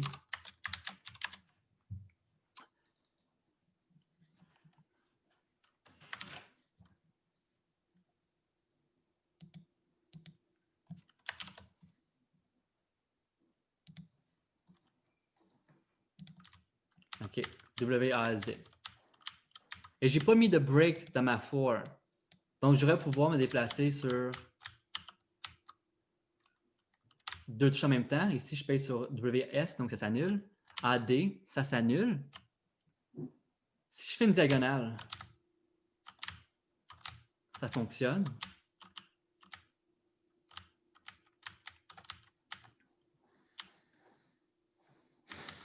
OK. Pas si pire. Donc, on a une base. Ça paraît bien, mais on a plusieurs vices cachés dans le code.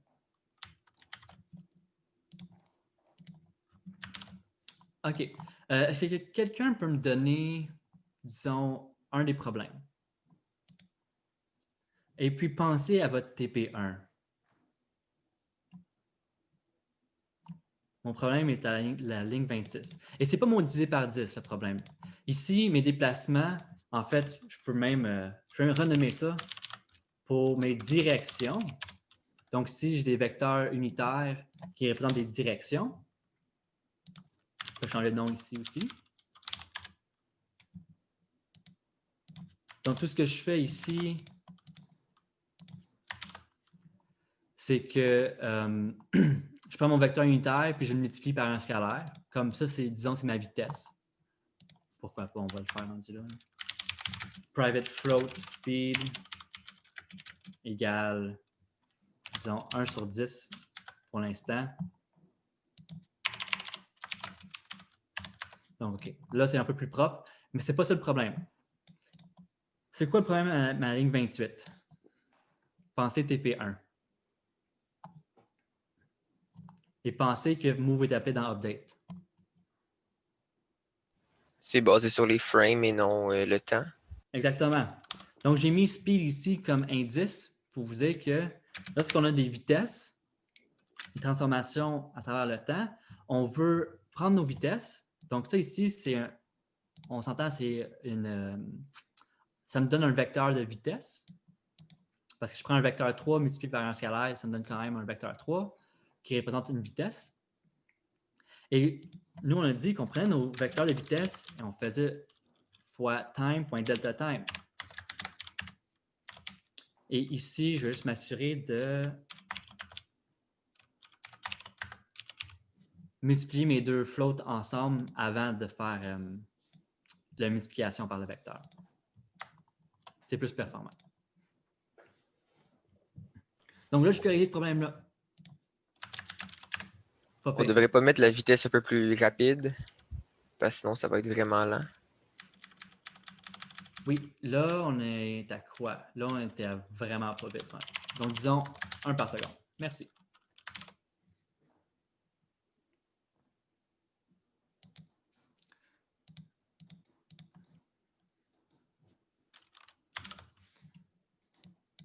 OK. Donc, je suis pas un peu plus confiant maintenant. 3, 4, 5, 6, 7, 8. Ouais, ça fonctionne. OK. Maintenant, disons que je fais en diagonale. Pendant une seconde. Donc, 1, 2, 3, 4, 5. OK, je vois le déplacement que j'ai fait. Puis il y a un problème. C'est peut-être pas vraiment évident, mais je vais le refaire. Donc 0, 1, 2, 3, ici, 4, 5, 6, 7, 1, 2, 3. Je le refais. C'est que si tu te déplaces en diagonale, tu te déplaces techniquement d'un vecteur de 2 parce que tu avances et tu vas à droite en même temps ou tu descends et tu vas à gauche en même temps, etc. C'est pas nécessairement un vecteur de 2, mais c'est un vecteur plus grand que 1, définitivement. Donc, c'est justement ça le problème. Maintenant, si je me déplace, disons que je pèse seulement sur W. OK, je vais monter, je vais faire un translate sur Z de 1 fois delta time. C'est ce que ça me donne. Mais si je pèse sur W et D en même temps, je vais encore faire mon déplacement de 1 par en haut par seconde, puis un déplacement de 1 à droite par seconde. Ce qui veut dire que le déplacement total que je vais faire, c'est pas mal plus que 1. Parce que si on fait un petit peu de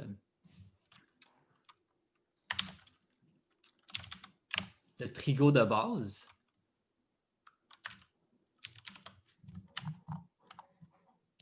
encore une fois, je n'ai pas mon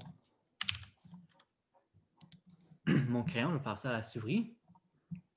Donc là, je me déplaçais de 1 par seconde comme ça, plus 1 par seconde comme ça. Si j'additionne ces deux vecteurs-là, ça me donne quoi? Ça me donne ça.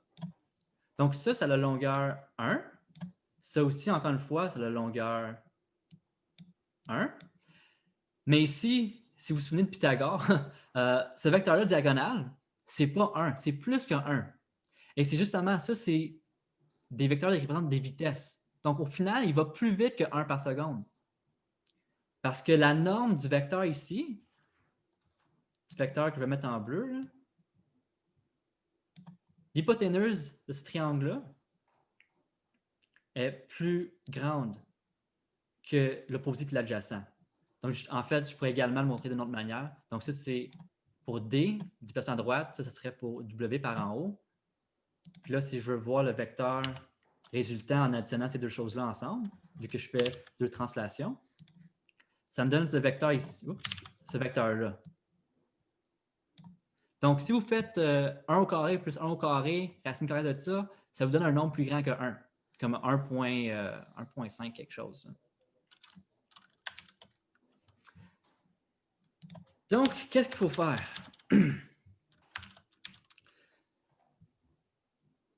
Je vais m'assurer que mon vecteur final respecte la vitesse que j'ai donnée. Là, moi, j'ai une vitesse de 1 dans mon cas ici. Puis j'ai bien vu qu'en additionnant mes deux vecteurs, en faisant deux translates, ça me donnait un vecteur résultant avec une norme qui dépasse 1. Donc, une vitesse plus grande que 1.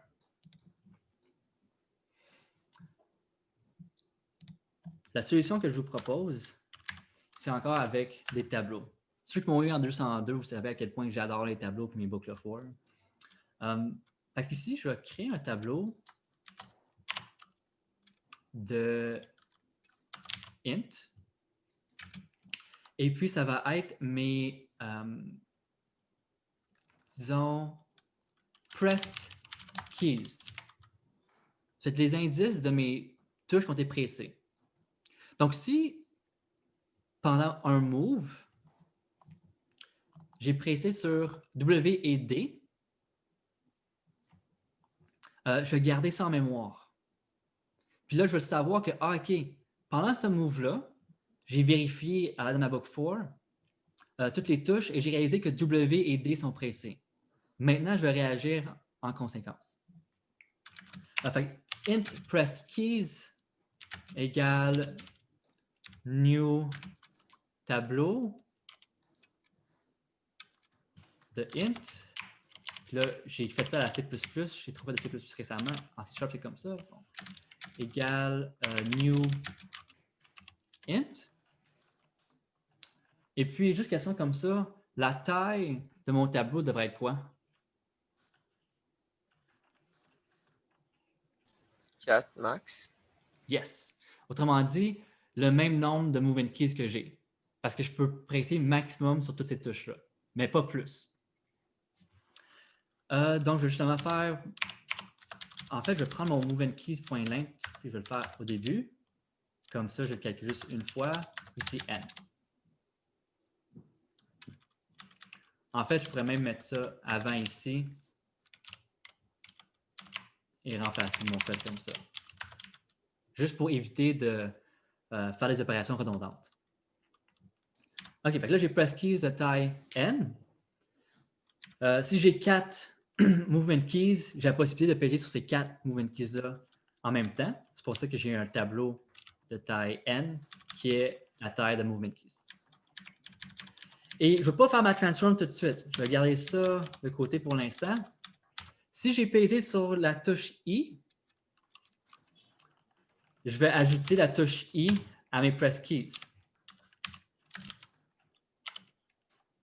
Donc, press keys. Mais j'aurais plutôt le faire. Ouais.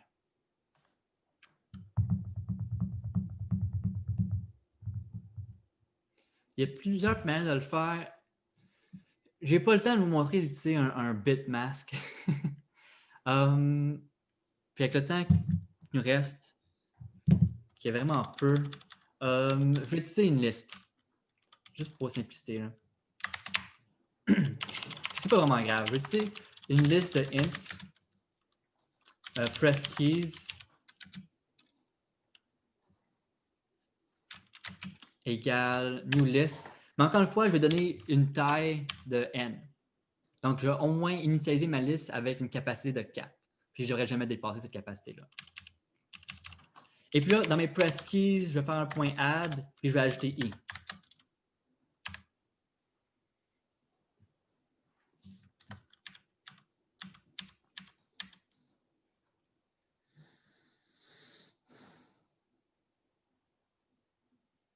Ou en fait, là, pardonnez-moi tout le monde parce que je n'avais pas planifié d'aller jusque là aujourd'hui.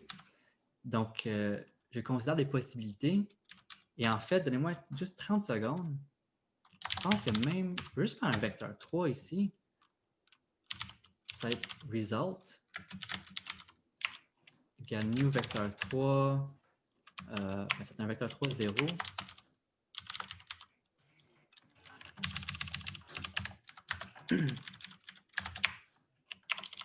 Ici, result plus égale direction i.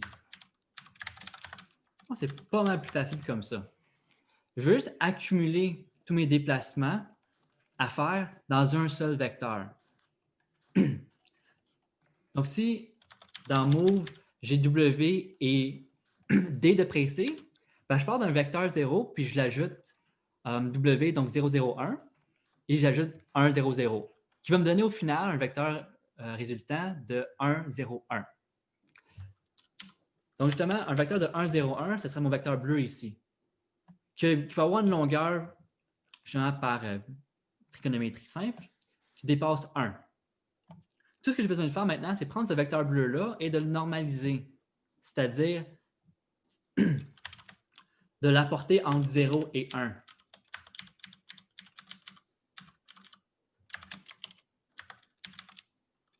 Donc, ma translation finale va être du vecteur résultant, mais normalisé. Puis ça, c'est facile à faire. Je fais point normalize dans Unity. Ça va me donner un vecteur entre 0 et 1. Donc, ça me donne un vecteur de direction. Et puis, comme on faisait avant, je prends cette direction-là, puis je la multiplie par la vitesse, mais mise à l'échelle du temps réel. Donc, au final, la solution ici, c'est de normaliser notre direction finale pour qu'elle soit entre 0 et 1, puis de multiplier cette direction-là fois une vitesse. Ben, un scalaire de vitesse.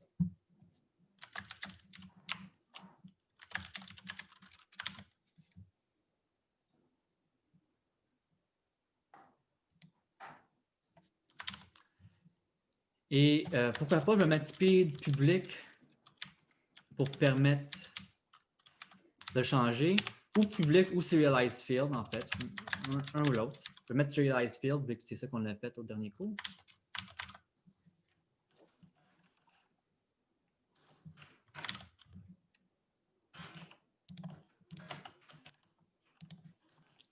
Donc ici, j'ai une vitesse de 1 en ce moment, OK. Si je fais en diagonale, c'est pas super évident que c'est corrigé. Disons, je vais le mettre de 10 par seconde. Et quand je vais en diagonale, je ne perçois pas une vitesse ou un déplacement plus grande que si je me déplace sur les non-diagonales. Carl, j'avais une question. Oui, vas-y. Comment ça, moi, quand je clique, quand je fais mon S puis mon D, ça va plus lent que W puis A? Assure-toi de bien avoir ces valeurs-là pour tes directions.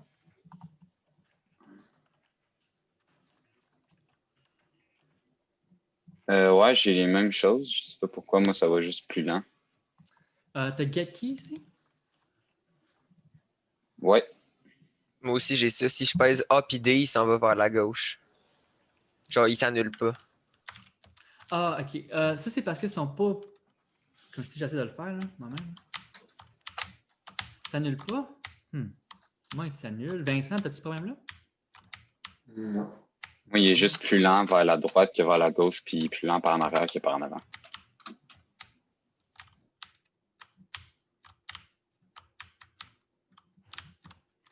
On pourrait vérifier dans quelques minutes. C'est juste qu'avec le petit temps qui reste, je vais juste montrer 2 dernières petites choses vraiment vite, puis après ça, on pourrait voir ça ensemble. Ça ne vous dérange pas. Juste revenir à quelque chose qui pourrait être cool.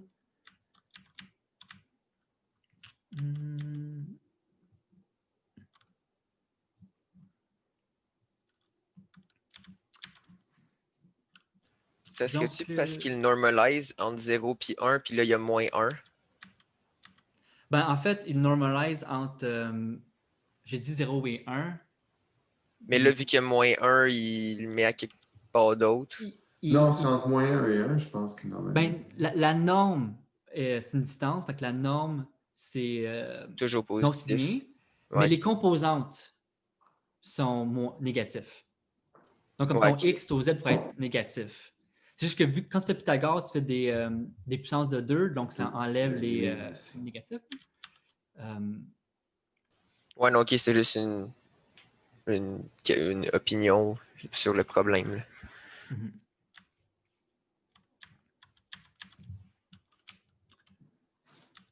Là. OK. Puis là, je veux juste faire quelque chose que quelqu'un a mentionné plus tôt. Disons que je ne veux pas un jeu où j'ai chaque entité avec un movement component qui possède les mêmes contrôles. Je veux, disons, joueur 1 et joueur 2. Donc, chaque joueur devrait posséder son propre tableau. Alors, disons que dans mon jeu, je ne veux jamais partager le même tableau entre plusieurs instances. Fait que j'enlève le statique. Puis je peux mettre ça public, mon keycode, ou je peux mettre private, serialize field.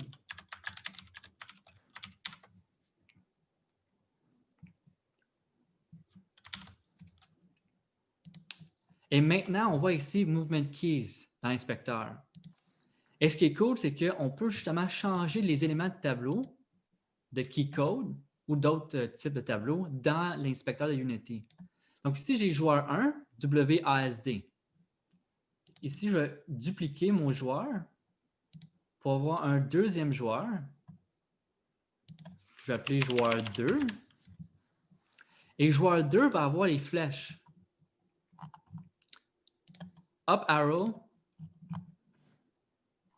Mais ça ne va pas faire un bug vu qu'on sent Left déjà arrow. des flèches pour tirer.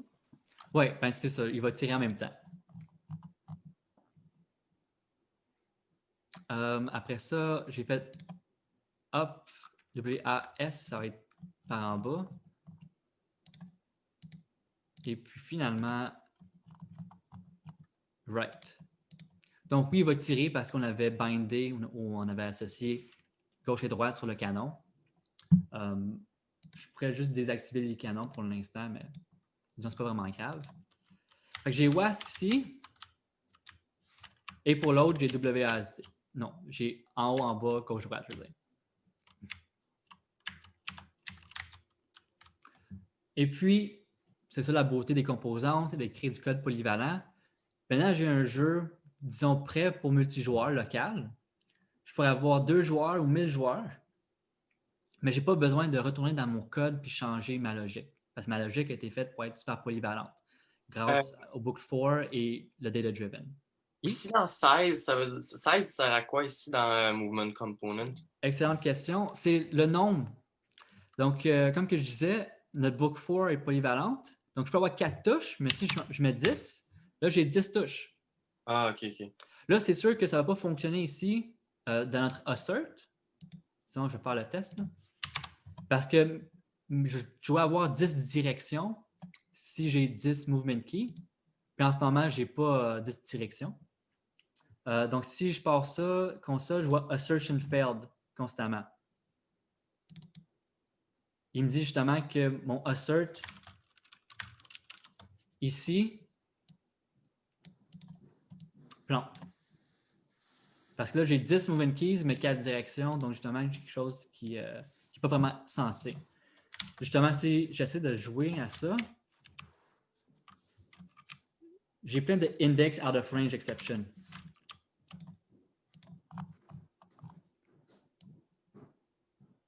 Comme ici, j'en ai une couple. Index out of range exception. Il va faire un book 4, puis il va vérifier, disons, movement keys à la position, je sais pas, 7. Il va voir que j'ai pesé sur la touche associée à position 7. Il va essayer d'appeler direction position 7, mais cette position-là n'existe pas dans mon tableau de direction parce que la taille, c'est juste 4. Puis ça me génère un index out of range exception, comme on est ici familier de voir. Est-ce que vous pouvez juste remonter ce que vous avez changé pour qu'on puisse changer les keys autres? En fait, c'est juste private puis public pour qu'on puisse voir. Ouais, c'est private ou public. Public pour le voir dans l'inspecteur ou private avec serialized field. Ok, mais mettons, moi, je vois pas dans mon movement component, dans mon Unity, genre que je peux changer mon A, S, W et tout. Donc, Ça sauvegarde peut ton... peut-être pas sauvegarder. Ouais, c'est ça. Sauvegarde ton script, puis après ça, reviens dans ton movement component, puis tu dois, disons, ouvrir movement keys ici. Y a-t-il une façon de mettre privé juste le 16, mais pas les autres? Oui, mais ça va prendre d'autres données. Donc, juste avec un tableau tout seul, c'est pas mal tout ou rien. Si je mets mon tableau Serialized Field, mon tableau public, dans Unity, je vais toujours pouvoir changer la taille et les éléments. Si je veux comme dissocier ces deux choses-là, je dois faire quelque chose d'autre algorithmiquement dans mon code en utilisant deux données différentes. OK.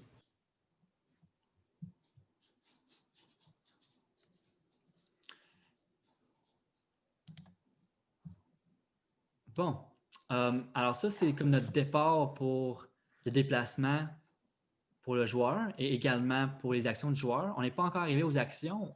On va faire de quoi pour le faire tirer et autre chose. On va voir justement le fameux tableau d'action que je parlais plus tôt au début du cours, mais ça va être au prochain cours. Vincent, as-tu vu des questions passer dans le chat? Je regarde mon chat, je regarde. Merci.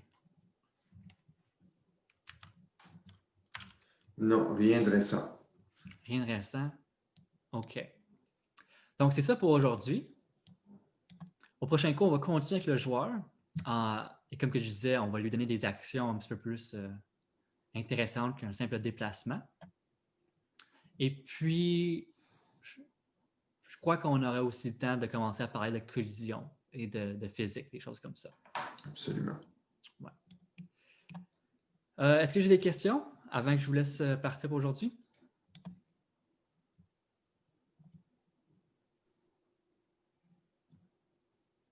Toujours rien dans le chat. Rien dans le chat. OK. Donc, je vous souhaite de passer une belle journée tout le monde. Et puis, on se voit lundi prochain. Merci, bonne journée.